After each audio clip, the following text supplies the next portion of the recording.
बिस्मिल्लाहिर्रहमानिर्रहीम। अस्सलाम वालेकुम।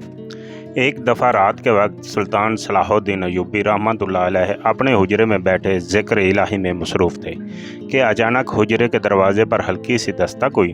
उन्होंने बाहर मौजूद शख्स को अंदर आने की इजाज़त दी। अंदर आने वाला कोई और नहीं बल्कि इनका ख़ास वज़ीर अली बिन सुफ़ियान था। इसने सर झुकाया हुआ था। ये वज़ीर काफ़ी शर्मिंदा नज़र आ रहा था। सुल्तान सलाहुद्दीन अय्यूबी ने वज़ीर की जानिब देखा और कहने लगे, बोलिए वज़ीर मोहतरम, रात के इस पहर किस लिए आपका आना हुआ? वो शर्मिंदा लहजे में बोला, सुल्तान मुअज़्ज़म, मुआफ़ी चाहता हूँ कि इस पहर आपको परेशान कर रहा हूँ, लेकिन मेरा दिल बहुत परेशान हो रहा है। बिस्तर पर लेट रहा हूँ लेकिन नींद आंखों से कोसों दूर है। मुझे इससे ज़रूरी बात करनी थी, इसलिए यहाँ चला आया। अगर आपकी इजाज़त हो तो मैं आपके पास बैठ जाऊँ। इसका अंदाज़ काफ़ी डरा सहमा था, जो सुल्तान को काफ़ी बुरा लगा था। इनके लिए इनका ये वज़ीर बहुत अहमियत का हामिल था। ये वाहिद शख्स था जिसको सुल्तान ने बहुत ज़्यादा छूट दे रखी थी। इनका मानना था कि ये वज़ीर इनकी फ़ौज का हिस्सा नहीं बल्कि इनके सच्चे दोस्त की हैसियत रखते थे। इसलिए सुल्तान ने फ़ौरन इनका हाथ पकड़ा और अपने करीब बिठा लिया और दोस्ताना अंदाज में इनके कंधे पर हाथ रखते हुए बोले, क्या हुआ? आपको इस तरह की बातें क्यों कर रहे हैं? आप जानते हैं ना कि आप हमारे लिए कितनी अहमियत के हामिल हैं। बताएं, क्या परेशानी है जिसके बहस तुम्हें नींद नहीं आ रही? वज़ीर ने एक निगाह सुल्तान को देखा और कहा, सुल्तान मुअज़्ज़म, इराक़ में एक औरत आई है जो औरतों के कपड़े स्विंग करके इनके मुस्तकबिल का बता देती है, यानी कि कौन सी लड़की कुंवारी है और किस औरत या लड़की ने अपने कुंवारेपन को ज़ायल कर दिया है। बहुत सी माएँ इस चीज़ को लेकर परेशान हैं। जिस भी घर में इनका रिश्ता हो रहा है वहाँ की औरतें इनकी बेटियों को अपने साथ ले जाती हैं और इनका मुस्तकबिल पता करती हैं। अगर वो औरत कुछ ख़राब बता देती है तो वो औरतें रिश्ता नहीं देती हैं। इसलिए कितनी माएँ अपना सर पीट कर रो रही हैं। दिन ब दिन सब की ज़िंदगी ख़राब होती जा रही है। इस तरह तो ये इस्लाम में भी गलत फहमियाँ पैदा कर रही हैं। कुरान कहता है कि आपका इल्म अल्लाह के बाद इनके नबी हज़रत नबी पाक सल्लल्लाहु अलैहि वसल्लम के पास है, तो फिर ये औरत मुस्तकबिल का कैसे बता रही है? पे बहुत से लबों पर यही सवाल है। लोग इस्लाम पर उंगलियां उठा रहे हैं। सुल्तान मुअज़्ज़म, हमें कुछ करना चाहिए। तवील खामोशी के बाद सुल्तान ने वज़ीर की जानिब देखा और उलझन भरे लहजे में बोले, हमें कुछ समझ नहीं आ रहा। ऐसा कैसे हो सकता है? हमें तो ये बात अफवाह लग रही थी, लेकिन आपके मुंह से ऐसी बातें सुनकर हम काफ़ी हैरान हो रहे हैं। हमारी समझ से सब कुछ बालातर है। हम कल ही इराक़ के लिए रवाना होते हैं और इस औरत को पकड़ते हैं। वाकई आप बिल्कुल दुरुस्त फरमा रहे हैं। ये औरत कुंवारी लड़कियों की ज़िंदगी भी तबाह कर रही है और साथ में हमारे इस्लाम के लिए भी एक सवाल उठा रही है। अब आप अपने कमरे में जाएं और आराम करें। सुबह का सूरज रोशन होने से पहले ही सुल्तान अपनी तमाम तैयारी मुकम्मल कर चुके थे। उन्होंने अपनी ज़ौजा को भी बेदार करके तमाम हालात से आगाह कर दिया था और लिबास वगैरह तब्दील करके महल के पिछले हिस्से से रवाना भी हो गए थे। निकलने से पहले एक बार वज़ीर से भी मुलाकात की थी। दरबार के तमाम अख्तियारात इसके हाथ में थमाकर वो इराक़ की जानिब रवाना हो चुके थे। इनका घोड़ा सर पर दौड़ रहा था। एक तवील मुसाफत के बाद वो असर के वक्त इराक़ के हदूद में दाखिल थे। वहाँ पहुँचने के बाद सबसे पहले उन्होंने असर की नमाज अदा की थी और एक कोने में बैठकर खाना तनावल किया था। इनके पहनावे और इनके खाना खाने के अंदाज से बिल्कुल ये मालूम नहीं हो रहा था कि वो सुल्तान है, क्योंकि उन्होंने नमाज अदा करने के बाद अपने घोड़े के साथ बंधी एक कपड़े में रोटी निकाली और बिल्कुल आम इंसानों की तरह एक चबूतरे पर बैठकर उसे खाने लगे। ये किसी भी सुल्तान की सादगी की आला तरीन मिसाल थी कि दुनिया की हर चीज़ मौजूद होने के बावजूद खुश्क रोटी खा रहे थे। इस हाल में देखकर कोई भी शख्स ये नहीं कह सकता था कि ये कोई अमीर ताजिर या कोई सुल्तान है। खाना खाने के बाद सुल्तान ने एक आम आदमी से इस जगह की मालूमात ली थी कि वो औरत कहाँ पर रहती है, जबकि पहले इसने सुल्तान को हैरत से देखा था और इसके बाद खामोशी से वो आगे बढ़ गए थे। कई लोगों ने तो सुल्तान को ये कहकर झिड़क दिया था कि کہ کیا ہو گیا ہے بھائی، اچھے خاصے نظر آتے ہو، تو پھر اس عورت کے بارے جانے کا کیا مقصد ہے؟ جبکہ سلطان ان کو یہ نہیں بتا پائے تھے کہ وہ کون ہیں اور یہاں پر کیا کرنے آئے ہیں۔ تھک ہار کر وہ ایک سبزی والے کے پاس گئے تھے جو خاموشی سے اپنے کام میں مگن تھا۔ سلطان نے اس آدمی سے بہت ہی نرم لہجے میں سلام کیا اور شائستہ لہجے میں بولے، بھائی صاحب، آپ کیا ہمیں اس عورت کا پتہ بتا سکتے ہیں؟ جہاں پر مستقبل کا پتہ معلوم ہو جاتا ہے، آپ کی بڑی مہربانی ہوگی۔ جبکہ وہ سبزی والا ایک بار چونکا تھا، اس نے سلطان کی طرف دیکھتے ہوئے بولا، آپ عورت ہیں کیا؟ اس کا انداز نہ ہی مذاق اڑانے والا تھا، نہ ہی توہین آمیز تھا۔ وہ بالکل سادہ لہجے میں بولا تھا، جبکہ سلطان نے بھی بنا برا منائے اس کے سوال کا جواب دیا تھا، نہیں بھائی، ہم عورت تو نہیں ہیں، لیکن ہماری عورت ان خاتون کے پاس آنا چاہتی ہے۔ بس ہم اپنے طور پر یہاں جانچ پڑتال کے لیے آئے ہیں کہ یہ کوئی دھوکہ تو نہیں ہے۔ جبکہ اس آدمی نے سلطان کو ایک نظر دیکھا۔ اس سادہ لہجے میں اتنا ہی بولا تھا، ہمارے اسلام میں اس چیز کو گناہ قرار دیا گیا ہے۔ خیر، اگر آپ کو جانا ہی ہے تو آپ بڑی مسجد کے کونے والے گھر میں چلے جائیں، وہیں اس کا حجرہ ہے۔ جبکہ سلطان ایک پل کے لیے دل ہی دل میں خوش ہوئے تھے۔ ابھی تک کچھ سمجھدار لوگ بھی ان کی رعایا میں موجود تھے جو اسلام کے ہر احکام کی پیروی کرتے تھے۔ انہوں نے اس سبزی والے کا شکریہ ادا کیا اور فوراً ہی اپنے گھوڑے پر بیٹھ کر بڑی مسجد کی جانب روانہ ہو گئے تھے۔ یہ عراق کی سب سے بڑی اور خوبصورت مسجد تھی۔ سلطان ہمیشہ عراق کے بعد یہیں پر اپنی نمازیں وغیرہ ادا کیا کرتے تھے۔ انہوں نے سیدھا اس گھر کے جانب اپنا گھوڑا موڑ لیا تھا۔ دور ہی انہوں نے اپنا گھوڑا باندھا اور اس عورت کے دروازے پر پہنچ گئے۔ گھر کا دروازہ کھلا ہوا تھا۔ انہیں بھی بنا اجازت اندر جانا معیوب لگ رہا تھا، لیکن جیسے ہی انہیں اندر سے خواتین کی آوازیں آنے لگیں اور ساتھ میں کچھ مردوں کی بھی تو ان کی ہمت بڑھ گئی تھی، وہ اس گھر میں داخل ہو گئے تھے۔ دروازے کے پاس جوتوں کے ڈھیر لگے ہوئے تھے۔ یقیناً سب لوگ اندر جاتے تھے کہ وہ جوتے اتار کر جاتے تھے۔ ایک کمرے پر مشتمل وہ گھر بہت چھوٹا سا تھا۔ سلطان اس کمرے میں داخل ہو چکے تھے۔ ایک طرف کو 2 عورتیں بیٹھی ہوئی تھی اور دوسری طرف مرد موجود تھے۔ سلطان خاموشی سے مرد حضرات والی جگہ پر آ کر بیٹھ گئے، لیکن ان کی نگاہیں عورتوں کی مجلس پر بھی تھی۔ وہاں موجود ایک عورت سربراہ بنی ہوئی تھی اور مکمل پردے میں عورتوں کو دین کی تعلیم دے رہی تھی، جبکہ دوسری طرف وہ بزرگ بھی مردوں کو دین کی تعلیم دے رہے تھے اور ان کو بتا رہے تھے کہ ہمارا اسلام کیا کیا سکھاتا ہے اور اللہ تعالیٰ کی طرف سے ہم پر کیا احکامات جاری کیے گئے ہیں۔ سلطان کو وہاں کا ماحول بہت مناسب لگ رہا تھا، جس طرح سے وزیر نے ان کے سامنے تمام باتیں رکھی تھیں اور اس کے علاوہ جو افواہیں ان تک پہنچی تھیں، ایسا تو کوئی بھی منظر ان کی آنکھوں کے سامنے تھا ہی نہیں۔ کافی دیر تک وہ وہاں بیٹھے رہے، ہر ایک چیز کا جائزہ لیتے رہے۔ تمام چیزوں کو انہوں نے بغور دیکھا تھا، لیکن ان کی نگاہوں میں تمام حالات بہتر تھے۔ جیسے ہی اس مجلس کا اختتام ہوا تو سب مسلمان بھائی ایک دوسرے کے گلے لگ گئے تھے اور سب اس جگہ سے روانہ ہو گئے تھے۔ سلطان نے ایک بار پھر پلٹ کر اس گھر کو دیکھا تھا، لیکن ان کی آنکھوں کے سامنے کچھ بھی ایسا نہیں تھا۔ وہ خاموشی سے اس گھر سے نکل آئے تھے اور سیدھا عراق کی مسجد میں داخل ہو گئے۔ وہاں انہوں نے مغرب کی نماز ادا کی اور اس کے بعد عراق میں موجود وہ اپنے حجرے میں چلے گئے تھے۔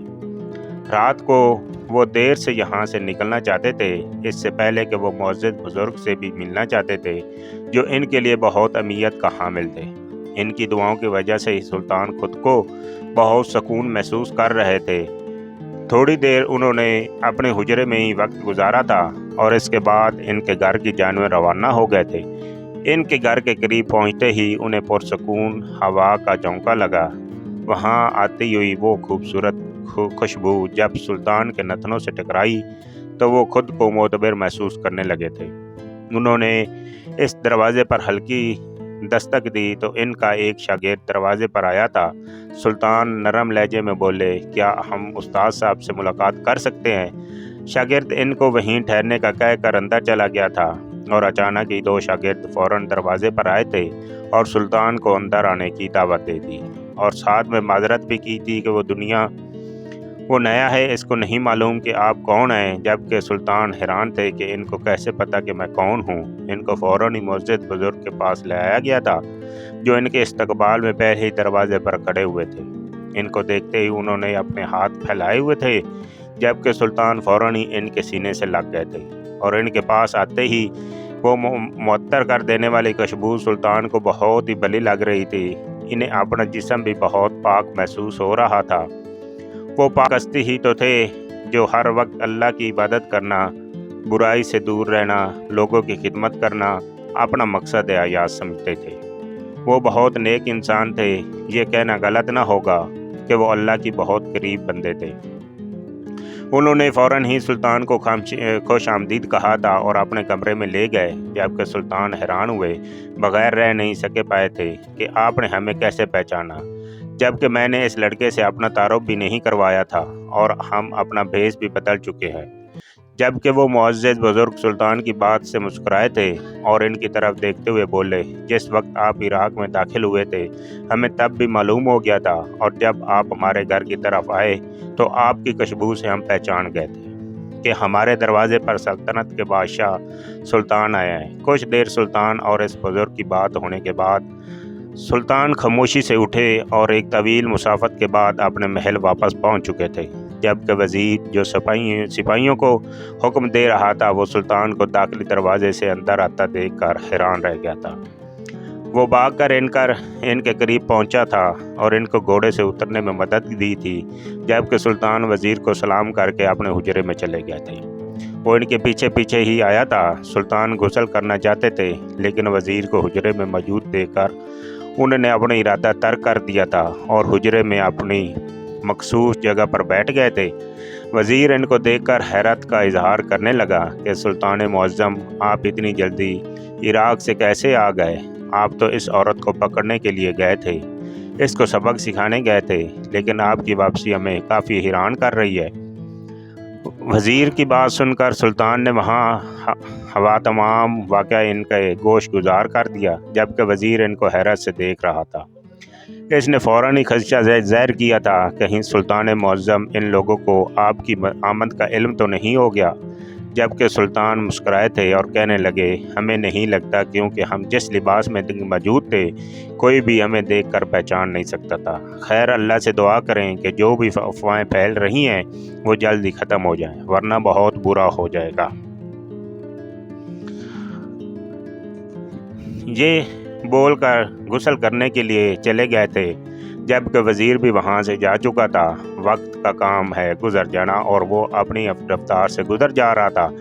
دن اپنے معمول کے مطابق گزر رہے تھے۔ صبح کا وقت تھا، دربار پوری شان سے لگا ہوا تھا۔ سلطان اپنی نشست پر براجمان لوگوں کے مسائل کافی سمجھداری سے حل کر رہے تھے۔ اسی دوران ایک عورت دربار میں داخل ہوئی اور اس کی حالت دیکھنے لائق تھی۔ ایسا معلوم ہوتا تھا جیسے وہ بہت لمبی مسافت طے کر کے آئی ہو۔ وہ نسوں سے چہرہ بھیگا ہوا تھا، پاؤں مٹی میں اٹے ہوئے تھے۔ سلطان اس عورت کو دیکھتے ہی بولے، اے خاتون، کیا ہوا؟ ایسا کون سا مسئلہ درپیش آ گیا ہے جو تم اس حالت میں دربار آئی ہو؟ بتاؤ، سب خیر تو ہے؟ ان کا لہجہ کافی اپنائیت بھرا تھا، جبکہ عورت سلطان کو نہ آنکھوں سے دیکھتے ہوئے بولی، سلطان معظم، بہت پریشان ہو کر آپ کے در پر آئی ہوں۔ میرا جہاں آنے کا کوئی مقصد نہیں تھا۔ میرا ارادہ ایسا نہیں ہے کہ میں کسی کی روزی روٹی ختم کروا دوں، لیکن سلطان معظم، میں پریشان ہو گئی ہیں۔ عراق میں موجود وہ خاتون ہماری بیٹیوں کی زندگی تباہ کر رہی ہے۔ میری 4 بیٹیاں ہیں، بہت مشکل سے میں نے ان چاروں کا رشتہ لگوایا تھا اور خاندان بھی بہت اچھے تھے، لیکن میری پوری زندگی تباہ ہو گئی۔ جیسے ہی میری بیٹیوں کے سسرال والوں کو یہ معلوم ہوا کہ عراق میں ایک عورت ہے جو لڑکیوں کے کپڑے کو سونگھ کر ان کے مستقبل کا بتا دیتی ہے، تو اس کے ساتھ ہمارے گھر پر آئی۔ پہلے بڑی بیٹی کو لے کر گئی تو اس نے عورت نے یہی بتایا کہ مستقبل میں یہ تمہارے بیٹے کے ساتھ بہت کچھ غلط کرے گی۔ تمہارا بیٹا اگر اس سے شادی کرے گا تو ان لوگوں نے فوراً ہی ہم سے رشتہ توڑ دیا، اور ساتھ میں میری بیٹی کو بہت برا بھلا کہا۔ بڑی بیٹی کی منگنی کو کافی سال ہو گئے تھے، لیکن ان کی لوگوں کو ترس نہیں آیا۔ میری بیٹی نے ان کے آگے ہاتھ جوڑے کہ آپ ایسا نہ کریں، لیکن وہ ظالم بنے رہے، میری بیٹی کو دھتکار کر چلے گئے۔ دوسری بیٹی کے ساتھ بھی یہی ہوا، اور اس عورت نے بولا کہ یہ اگر تمہارے بیٹے سے شادی کرتی ہے تو اس کی اولاد نہیں ہوگی، और इन लोगों ने हमसे रिश्ता ख़त्म कर दिया। तीसरी के साथ भी यही हुआ। इसने कहा कि अगर इससे रिश्ता होता है तो तुम्हारा पूरा खान उजड़ जाएगा। और जब चौथी की बारी आई तो गज़ब हो गया। कहने लगी कि अगर तुम्हारी इस लड़की से शादी होती है तो सास ससुर मर जाएंगे। और साथ में हैरत अंगेज़ तौर पर इसने एक बहुत बड़ी बात की कि ये लड़की अपना कंवारपन ज़ाहिर कर चुकी है, लिहाजा इससे शादी करके तुम अपने बेटे को अजाब में मुब्तला कर दोगी। इसी तरह एक एक करके इस औरत ने मेरी चारों बेटियों के रिश्ते ख़त्म करवा दिए। मेरी और भी सहेलियां हैं, इनकी बेटियों के साथ भी यही सब हुआ है। सुल्तान मुअज़्ज़ब, हम तंग आ गए हैं। आखिर हम ऐसा क्या करें जिससे हमें निजात मिल जाए? अगर हम अपनी बेटियों का रिश्ता कहीं करेंगे तो वो भी हमारी बेटियों को इस औरत के पास लेकर जाएंगे और वो औरत मेरी बेटियों के कपड़े सूंघ कर फिर कोई ना कोई मसला बता देगी। इस तरह तो मेरी बेटियों की शादी हो ही नहीं सकती। जबकि सुल्तान ये सुनकर हैरान हो गए थे कि इनके माथे पर शिकंज पड़ चुके थे। बराबर में खड़ा वज़ीर भी कभी सुल्तान को हैरान होकर देखता तो कभी इस औरत को। सुल्तान का कहना था कि वहाँ पर ऐसा कुछ नहीं हो रहा था, बल्कि वो औरत तो दीन की तालीमात दे रही थी। लेकिन यहाँ तो मामला ही कुछ और था। जबकि सुल्तान ने अपने गुस्से और ख़ुद को बड़ी मुश्किल से संभाला था, क्योंकि दरबार में किसी को ये बात मालूम नहीं थी कि सुल्तान इराक़ गए थे और इस औरत से मुलाकात की थी। उन्होंने सब के सामने इस औरत को दिलासा दिया और वहाँ से वापस घर भेज दिया, जबकि वो खुद अब बहुत ज़्यादा परेशानी में मुब्तला हो चुके थे। उन्हें बहुत कुछ गलत होता हुआ महसूस हो रहा था। इनका दिमाग अब 100 की रफ्तार से काम कर रहा था।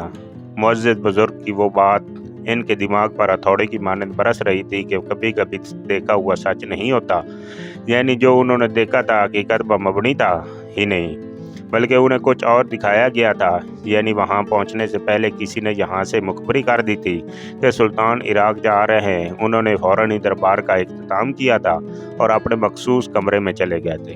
थोड़ी देर बाद उन्होंने वज़ीर को बुलाया था और यहाँ के हालात संभालने का बोलकर वो खामोशी से महल से रवाना हो गए थे। इस बार उन्होंने अपना कोई लिबास वगैरह तब्दील नहीं किया था। महल में यही बात फैलाई थी कि सुल्तान शिकार पर जा रहे हैं, जबकि आधे रास्ते में ही उन्होंने अपना लिबास तब्दील किया था और इस बार उन्होंने इस औरत का भेद लिया था और वो फ़ौरन इराक़ की जानिब रवाना हो गए थे। इनका घोड़ा सर पर दौड़ रहा था। वो किसी भी तरह जल्द से जल्द वहाँ पहुँचना चाहते थे। जैसे ही उन्होंने इराक़ की हदूद में दाखिला लिया तो वहाँ पर उन्हें अपना घोड़ा एक दुकान के साथ बांध कर लिया था और पैदल ही इस औरत के घर की जानिब रवाना हो गए थे। उन्होंने कहीं भी ठहरना मुनासिब ना समझा। वो सीधा इस औरत के पास जाना चाहते थे कि सुल्तान जैसे ही इस औरत के दरवाजे के पास पहुँचे तो उन्हें हैरत का शदीद झटका लगा था। पहले वो अपना घर खुला हुआ था, वो अब बंद था। पैर बहुत सी औरतों का झुरमुट मौजूद था। सुल्तान खामोशी से इस औरत के पास पहुंचे और अपनी आवाज़ की तब्दील करके उसे मुखातिब किया। बहन, अंदर बैठी हुई खातून जा चुकी है। जबकि वो औरत फ़ौरन ही सर नफ़ी में हिलाते हुए बोली कि नहीं, अगर आपको जाना है तो दरवाज़ा खुला है। हम लोग तो अपना काम करवा चुके हैं, बस हमारी बच्चियां अंदर हैं, इनके आने का इंतज़ार है। जबकि सुल्तान फ़ौरन ही अंदर दाखिल हो गए थे और अंदर का निज़ाम तो पूरी तरह ही तब्दील था। इसको देखकर ही हैरत का शदीद झटका लगा। अंदर किसी भी मजलिस का एहतमाम नहीं किया गया था, बल्कि एक औरत बैठी हुई थी और इसके इर्द गिर्द बहुत सी गंवारी लड़कियां सर झुकाए बैठी थी। अगर आपको ये वीडियो पसंद आए तो चैनल को लाइक और सब्सक्राइब ज़रूर कीजिए। सुल्तान को देखते ही वो औरत अपनी जगह से खड़ी हो गई थी और फ़ौरन गुस्से से बोली, क्या तुम्हें मालूम नहीं कि किसी भी अजनबी का बगैर बताए आना मना है? जबकि सुल्तान इस औरत की जानिब देखते हुए बोले, मुझे अपना मुस्तकबिल मालूम करवाना है, इसलिए मैं आई हूँ कि आप मेरी मदद कर सकती हैं। जबकि ये कहने की देर थी कि इस औरत की आंखें चमक उठी। वो फ़ौरन सुल्तान के करीब आई और उन्हें दूसरे कमरे में ले गई। जबकि सुल्तान खामोशी से इस औरत के पीछे पीछे जाने लगे थे। इनके बेस के नीचे ही तलवार मौजूद थी जिस पर इनकी सख्त पकड़ थी। इस औरत ने कमरे में आते ही सुल्तान के कपड़े को सूंघना शुरू कर दिया था। जैसे वो इनके कपड़े को सूंघती जा रही थी, इसकी आंखें बड़ी हो रही थीं। जैसे ही वो सुल्तान के चेहरे के पास पहुंची इसी पल सुल्तान ने इसकी गर्दन पर अपनी तलवार रख दी थी। वो औरत खौफ से फ़ौरन ही लड़ कर 2 कदम पीछे हुई थी। सुल्तान ने अपने चेहरे पर मौजूद इस नकाब को हटाया था और इस औरत को ज़मीन पर बिठा दिया था। वो औरत थर थर काँप कर सुल्तान को देख रही थी। इनकी आंखें शोला बरसा रही थी। सुल्तान इसको सूंघने के अंदाज से ही समझ गए थे कि ये औरत कुछ नहीं कर सकती, लेकिन लोगों ने से झूठ कहने की अपनी असल हकीकत मालूम करनी थी। वो फ़ौरन ही इनके आगे हाथ जोड़ते हुए बोली, मुआफ़ कर दें सुल्तान मुअज़्ज़म, मुआफ़ कर दें। मैं अब दोबारा ऐसी कोताही नहीं करूँगी। इसका अंदाज़ बहुत ही डरा सहमा था। अगर वो मुस्तकबिल का बता पाती तो इतना डर क्यों रही थी। सुल्तान इसको इसके कमरे में ही ले गए थे, जहाँ पर और औरतें भी मौजूद थीं, जबकि इस औरत की ऐसी हालत देखकर तमाम लड़कियाँ अपनी जगह से खड़ी हो गई थीं और एक कोने में लग गई थीं। बहुत सी औरतों ने सुल्तान को पहचान लिया था, जबकि उन्हें हैरत से देख रही थीं। शोर की आवाज़ से बाहर मौजूद ख़वातीन भी अंदर आ गई थीं और जैसे ही सुल्तान ने मज़ीद दबाव इस औरत की गर्दन पर बढ़ाया तो इसको बोलने का हुक्म दिया, तो वो फर बोली थी कि मैं कोई मुस्तकबिल का पता नहीं जानती। मेरी ज़िंदगी में जो हुआ था मैं इसका बदला पूरी रियाया की औरतों से लेती हूँ। मेरी शादी पक्की हुई थी। मेरी सास ने मुझे धक्के देते हुए बोला था कि तुम तो बांझ हो, तुम्हारे यहाँ औलाद पैदा नहीं हो सकी, और इनकी इस बात ने मेरी पूरी ज़िंदगी तबाह कर दी। कोई भी मुझसे शादी नहीं करना चाहता। जो भी मेरे पास आता वो यही कहता कि लड़की तो हमें पता है कि बांझ है। इस दिन के बाद से ही मैंने कसम खा ली थी कि मैं किसी भी लड़की को अब आबाद नहीं होने दूंगी, और मैंने फिर ये काम शुरू कर दिया था कि मैं औरतों के कपड़े सूंघ कर इनके मुस्तकबिल का बताती हूँ, जबकि सुल्तान का बस नहीं चल रहा था कि इस औरत की गर्दन उड़ा दे। लेकिन उन्होंने खुद पर काबू पाया और इस औरत की जानिब देखते हुए बोले, और जब हम यहाँ पहले आए थे तो तुम्हें पहले ही मालूम हो चुका था ना। इसका अंदाज सवालिया था, जबकि औरत फ़ौरन ही बोली थी, सुल्तान मुअज़्ज़म, इस सब्ज़ी वाले ने मुझ तक ये पैगाम पहुंचा दिया था कि एक आदमी आपके हुजरे का पता मालूम कर रहा है, इसलिए मैंने पहले ही तमाम हालात बदल दिए थे, क्योंकि मुझे डर आपका था कि आप कहीं मेरी जांच पड़ताल करने के लिए ना आ जाएं। लेकिन इस बार मैं धोखा खा गई। वो औरत दुख से बोली थी, जबकि सुल्तान ने तअस्सुब से सर झटका। इसकी हकीकत जैसे ही इन औरतों को मालूम हुई तो सब ही उसे मार देने की दरख्वास्त करने लगी। न जाने इस बदबख्त औरत ने कितने घरों को बर्बाद कर दिया था कि जबकि सुल्तान ने इस औरत को एक आखिरी मौका दिया था, क्योंकि इसके साथ भी ठीक नहीं हुआ था। इसकी ज़िंदगी भी एक औरत ने ही ख़राब की थी। जबकि सुल्तान वहाँ का तमाम मामला हल करके और पूरी रियाया में ये बात फैला कर वापस अपने महल आए थे कि ये औरत झूठी है और इसका कोई मुस्तकबिल का पता मालूम नहीं है। गैब का इल्म सिर्फ अल्लाह और इसके रसूल के पास है, इसके अलावा किसी के पास नहीं। जबकि सब ने ही इन रिश्तों को वापस जोड़ा था जो इस औरत की वजह से टूट गए। सुल्तान एक बार फिर मुअज़्ज़िज़ बुज़ुर्ग के दर पर गए और इनका शुक्रिया अदा भी किया था कि आधी अधूरी ही सही, लेकिन आपने हमें पूरी बात समझा दी थी कि हमेशा आंखों का देखा सच नहीं होता।